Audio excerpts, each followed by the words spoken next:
Тоғыз құмалақ ойыны. Дәстүрлі ойындардың бірі тоғыз құмалақ.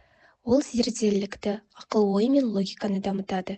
Біздің заманымызға дейінгі 3-1 мыңжылдықтарда ежелгі түркі дәуірінде мал шаруашылығымен айналысқан көшпелі сақ, ғұн тайпалары ойынды құмалақ деп атаған.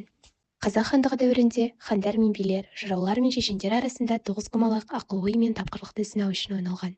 Археологиялық қазба жұмыстары уақытында Жамбыл облысы Талас ауданынан, Алматы облысы Түлкібас ауданынан және Тараз қаласындағы Қарахан кесенесінен тасқа қашалған тоғыз құмалақ тақтасы табылған.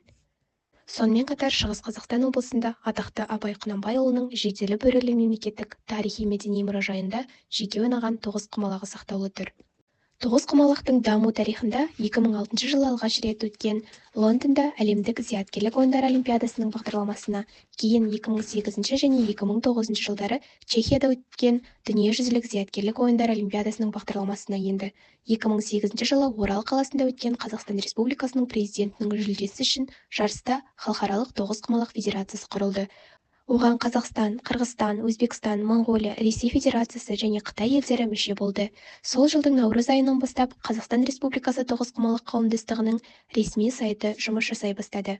Қазақтың ұлттық ойыны тоғыз құмалақ 2009 жылдың 15 қыркүйегінен канадалық Арти Сандлер, германиялық Ральф Герлинг және қазақстандық Серік Ақтаевтың бастауымен әлемдік ғаламторда тіркеліп, онлайн жүйеде ойнайтын бағдарламасы жасалды. Тоғыз құмалақ ойынының ережесі. Ойынға 2 қатысушы қатысады. 162 құмалақ, 18 отау және 2 қазаннан тұрады. Арнайы ойын тақтасы ортаға қойылады. Бастаушы бірінші жүріс бастаған адам, қостаушы екінші жүріс жүрген адам. Ең көп құмалақ жинаған ойыншы жеңіске жетеді.